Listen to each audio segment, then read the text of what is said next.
Antara sanksinya nggak ngaruh apa-apa, atau sanksinya ngaruh tapi ke arah yang lebih buruk. 언젠가는 사과를 해야 되는 그런 사건이라고 볼 수 있다. Mau itu Kim Jong-un, Kim Jong-il, Kim Il-sung, semuanya tetap nggak terpengaruh sama sanksi internasional. Udah lama ya kita nggak ngomongin Korut ya. Kita terakhir bahas Korut tuh kan bahas kalau nggak salah tuh yang hubungan Korut-Korsel memburuk ya. Sama yang Korut pengen secepatnya perang. Kalau nggak salah terakhir tuh yang itu tuh. Ya emang ada aja sih ya kelakuan-kelakuan Korut yang nggak biasa gini, yang kadang terasa di luar nalar dan dianggap mengancam negara lain. Nah tapi hebatnya dengan semua tingkah berbahayanya, khususnya yang berkaitan sama nuklir, mungkin lu pernah mikir, ini kok PBB kok kayak diem aja ya? Kok Korut kok kayak nggak pernah dapat sanksi apa-apa ya? Pernah kepikiran kayak gitu gak sih? Nah sebenarnya sanksinya tuh ada. Korut tuh sebenarnya tuh sering banget loh dapat sanksi internasional loh. Tapi nggak ada yang ngefek, nggak ada yang ngaruh. Makanya walaupun udah dapat sanksi bertubi-tubi, Korut tuh masih bodo amat. Terus aja mereka ngembangin nuklirnya, terus aja mereka ngelakuin uji coba rudal. Tapi kenapa ya Korut bisa sekebal itu sama sanksi internasional? Ya udah kalau gitu, ayo langsung aja kita bahas kenapa Korut nggak pernah terpengaruh sama sanksi internasional di Learning by Googling.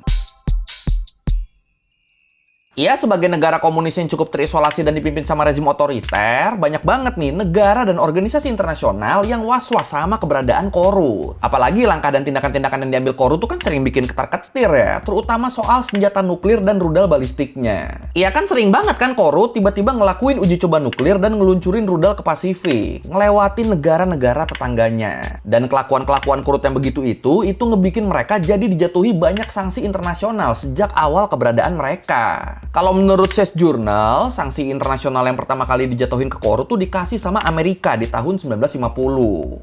Waktu Korut menginvasi Korsel setelah mereka pisah jadi dua negara berbeda. Itu sanksi pertama tuh tahun 1950. Dan dari situ Korut sempat adem ayem tuh, nggak ada tindak tanduk yang aneh lagi. Sampai tiba-tiba di tahun 1983 mereka ngebom kota Rangun atau sekarang Yangon di Burma atau yang sekarang jadi Myanmar. Kenapa tahu-tahu ngebom? Kalau menurut The Committee for Human Rights in North Korea disebut alasan pengoboman ini tuh soalnya Presiden Korsel waktu itu, Chun Doo-hwan, itu lagi berkunjung ke sana. Hah? Iya, jadi Presiden Korsel lagi main ke Myanmar. Nah, Korut nih ngelihatnya, kita kan pengen ngebunuh presiden ini ya. Yuk kita bom aja yuk kotanya yuk. Mereka jadi gitu tuh. Ini kan sakit anjir. Dan di sini Chun Doo-hwan sendiri dia selamat nih dari percobaan pembunuhan ini. Tapi ada 21 orang warga sipil yang meninggal. Ini logikanya gimana coba? Pengen ngabisin presiden Korsel, caranya bom aja kota di negara lain. Kan dianya lagi di sana. Akhirnya targetnya selamat, warga sipilnya pada tewas. Edan ini. Dan di momen inilah setelah sekian lama Korut jadi kena sanksi lagi. Dan dari situ Korut bukannya kapok, kalau menurut The Washington Post di tahun 1946 Korut malah ngeluncurin bom lagi. Kali ini ke Bandara Gimpo di Korsel dengan tujuan pengen ngeganggu acara Asian Games yang bakal diadain di sana. Biar penonton dan pengunjung itu pada takut buat datang ke Korsel. Dan pengeboman ini menewaskan 5 orang. Ada. Terus di tahun 1987-nya, Korut masang bom di pesawat penumpang Korean Air Flight 858 yang akhirnya meledak di udara dan menewaskan semua 115 orang di dalamnya. Dan pas ditanya kenapa mereka ngeledakin pesawat komersil, jawabannya buat ngeganggu acara Seoul Summer Olympics. Biar orang-orang pada takut datang ke Korsel. Apa-apaan ini? Dan karena pengeboman pesawat ini, dan karena pengembangan dan uji coba nuklir yang melanggar aturan dari Dewan Keamanan PBB, Korut akhirnya jadi dikenain sanksi-sanksi tambahan yang lebih berat. Tapi ya, emang ngaco sih ya. 이 대한항공 858기 사건은 남북한의 가장 비극적인 사건으로서 언젠가는 사과를 해야 되는 그런 사건이라고 볼 수 있겠습니다. Nah, sekarang kita bahas detail sanksi-sanksinya. Emang dihukum apa aja sih ini Korut? Jadi kalau menurut Sanctions Lawyer disebut, sanksi-sanksi yang dikasih ke Korut tuh itu kebanyakan berupa pembatasan ekonomi dan perdagangan internasional. Yang harapannya bisa mendesak Korut buat stop macem-macem kalau nggak mau negaranya miskin dan kekurangan pasokan. Harapannya. Dan awalnya Korut nurut nih, mereka bersedia patuh sama sanksi. Mereka mau tuh gabung ke dalam perjanjian non-proliferasi nuklir dan ngebatasin pengembangan dan uji coba senjata nuklir mereka. Patuh sampai di suatu titik di tahun 2003, Korut memutuskan buat keluar dari perjanjian itu. Bodoh amat udah sama perdagangan internasional, nggak peduli. Yang penting pengembangan nuklir jalan terus. Dan karena ini Korut jadi kena sanksi lagi tuh. Tapi kan udah bodoh amat mereka, makanya di tahun 2006 Korut ngelakuin uji coba nuklir lagi yang ngebikin mereka kena sanksi internasional secara bertubi-tubi dari banyak negara. Kayak dari Amerika, Korsel, Jepang, Australia, India, Swiss, Kanada, Cina, sama Rusia. Sama dapat sanksi juga dari organisasi-organisasi kayak PBB dan Uni Eropa. Dan ya udah, akhirnya sejak saat itu sampai sekarang, Korut tuh jadi sering banget dijatuhi sanksi internasional. Dari PBB sendiri aja, sejak tahun 2006 itu udah ada 12 sanksi. Dan itu baru dari PBB loh, belum dari negara-negara. Dan jumlah ini ngejadiin Korut sebagai negara yang dijatuhi sanksi internasional terbanyak. Sebelum akhirnya disalib sama Rusia setelah perang mereka sama Ukraina. Tapi ya tetap berapapun banyaknya sanksi dunia yang dikasih ke Korut, itu semuanya tuh tetap nggak ngefek tuh, tetap nggak ngaruh. Korut tetap aja happy-happy main nuklir sama rudal balistiknya. Apalagi di rezimnya Kim Jong Un sekarang kan. Wah itu dikit-dikit uji coba, dikit-dikit tembak, kayak gitu kan Kim Jong Un kan. Makanya kalau menurut Council on Foreign Relations, sejak dia menjabat di akhir tahun 2011, Kim Jong Un tuh udah ngeluncurin uji coba rudal sebanyak 160 kali. Dan ini angka segini masuknya kebanyakan banget nih. Soalnya di rezim bapaknya aja, di rezim Kim Jong Il, itu uji cobanya tuh cuma 16 kali. Dan di rezim kakeknya, di rezim Kim Il Sung, itu cuma 15 kali. Gila juga ya Kim Jong Un ya. 10 kali lipat lebih banyak loh uji coba rudalnya loh. Ih. Tapi ya walaupun bapak sama kakeknya kalah dalam hal intensitas uji coba rudal, tapi tetap harus kita ingat kalau rezim bapak sama kakeknya ini juga parah ya. Ya gimana nggak parah? Ngebom negara yang nggak ada sangkut pautnya sama mereka cuma gara-gara Presiden Korsel lagi berkunjung kan tadi kan. Terus ngebom Korsel cuma buat ngeganggu acara olahraga di sana doang, biar orang-orang pada takut nonton. Sampai menewaskan ratusan orang lagi kan. Jadi ya mereka bertiga nih masuknya sama aja. Tapi ya tetap, mau itu Kim Jong Un, Kim Jong Il, Kim Il Sung, semuanya tetap nggak terpengaruh sama sanksi internasional.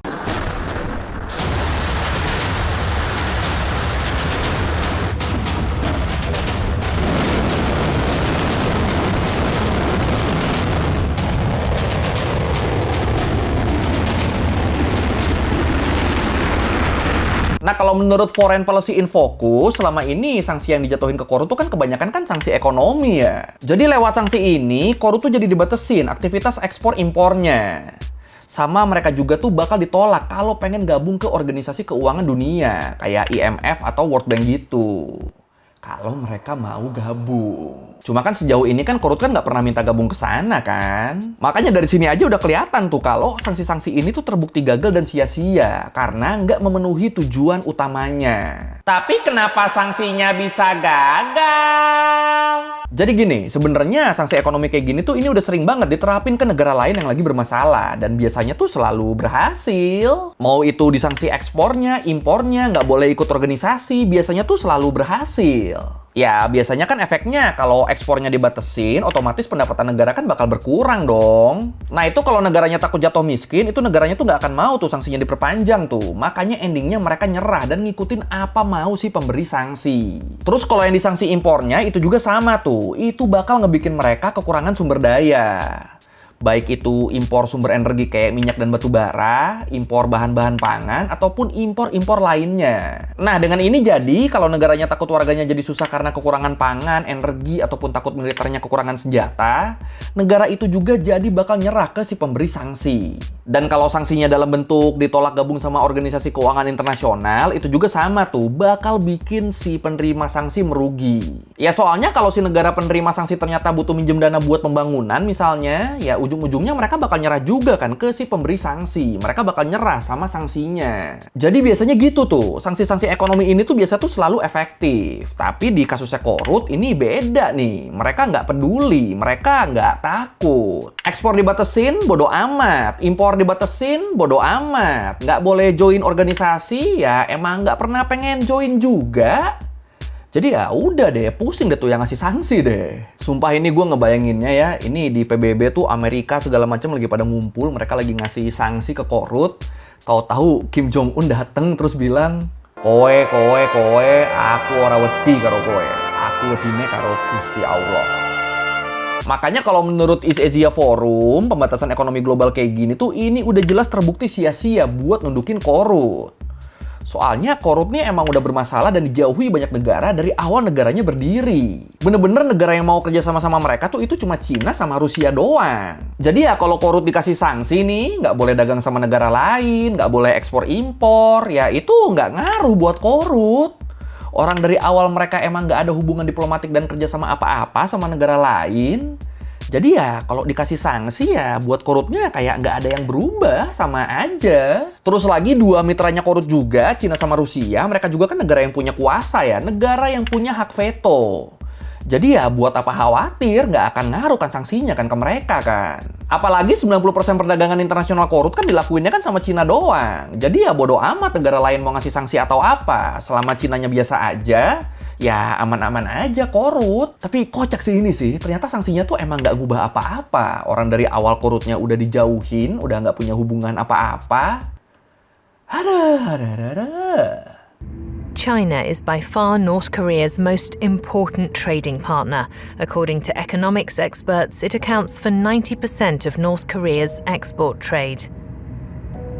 Ya mungkin ada lah, dikit lah efeknya lah. Mungkin sanksi yang dikasih tuh bikin mereka nggak bisa leluasa berdagang sama Cina dan Rusia. Tapi kan terus mereka punya solusinya kan. Tapi kan dari situ mereka kan dagang kan jadi sembunyi-sembunyi kan. Jadi underground, jadi perdagangan ilegal. Udah deh dari situ nggak ada masalah deh. Soalnya dibatasin kan cuma yang di atas kertas kan. Cuma yang kelihatan. Kalau pasar gelap ya beda lagi. Makanya sekarang tuh kalau menurut Journal of Democracy, sebagian besar transaksi yang dilakuin Korut sama mitranya tuh itu justru dilakukan secara ilegal. Ya kalau buat pasar gelapnya Korut ini, buat lebih detailnya, lu bisa tonton di video gue yang ini. Marketing. Jadi lebih banyak undergroundnya nih, lebih banyak ilegalnya nih sekarang nih Korut nih dagangnya nih. Walaupun tetap terus dengan ilegal ini jadi ada masalah, kadang lebih banyak ruginya daripada untungnya. Kenapa bisa gitu? Ya namanya jual beli ilegal, jelas resikonya tinggi dong. Apalagi kalau sampai ketangkep tangan. Wah itu bisa kacau tuh. Dan karena ada resiko-resiko inilah, makanya Korut harus mau ngejual barang ekspornya dengan harga yang lebih murah. Dan ngebeli barang impor dengan harga yang lebih mahal dari harga aslinya. Makanya walaupun banyak negara yang tahu dan mengecam Cina dan Rusia karena tetap berdagang sama Korut padahal lagi kena sanksi, tapi nggak ada tuh yang berusaha ngubek-ngubek transaksi gelap ini. Nggak ada yang berusaha nyari tahu tentang perdagangan ilegalnya. Soalnya ya selain karena susah dan repot, mereka juga tuh senang-senang aja ngelihat Korut rugi dalam perdagangan gelap itu. Jadi negara-negara lain tuh kayak, itu Korut lagi transaksi ilegal tuh. Ya udahlah ya, biarin aja ya. Mereka juga sering ruginya kan di situ. Tapi ya di luar itu tetap banyak tuh yang nganggep kalau nggak adanya penindakan terhadap perdagangan gelap ini tuh dikarenakan mereka nggak mau berurusan sama Cina dan Rusia yang punya hak veto. Jadi ya percuma juga dikasih sanksi, endingnya sama-sama aja.